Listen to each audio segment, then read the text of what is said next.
I think really you've got to look at the nature of the Egyptian army. You know, they weren't acting purely in benevolent service of the Egyptian people. They control between 30 and 40% of the Egyptian economy, and they were watching their wallets. And clearly they felt that continued Morsi rule wasn't good for the Egyptian army's bank accounts. OK, but there just doesn't seem to be a plan, does there? There's a vacuum at the moment as to what happens next. There is. And, you know, the army has promised that there will be presidential and parliamentary elections after the constitutional discussions. But the fact is that it's going to be a very one-sided election if it ever does happen, because the Muslim Brotherhood clearly isn't going to be, in current circumstances, allowed to compete again.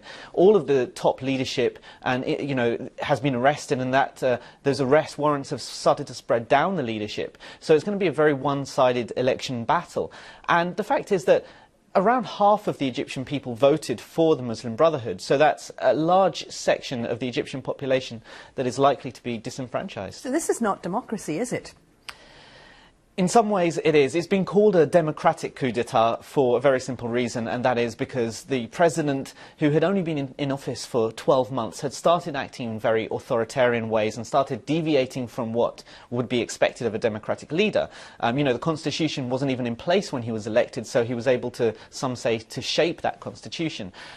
So what happened was that the people took to the streets and refused to accept that continued rule. But I think the difficulty is that, you know, we're seeing a very one-sided picture of Egypt at the moment. We're seeing Cairo, which is a bubble really in Egypt, as well as Alexandria. You know, they voted overwhelmingly in favour of the third-placed candidate in the Egyptian elections, who was a secular leftist. Hamdin Sabahi wasn't even in the runoff, one of the top two.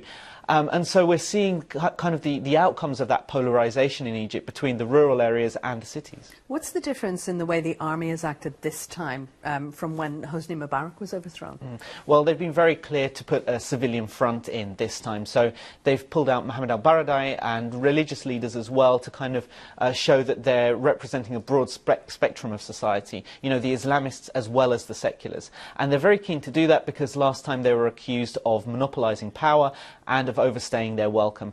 And, you know, there were protests on the streets calling for the overthrow of the Supreme Council of the Armed Forces the last time they were in power.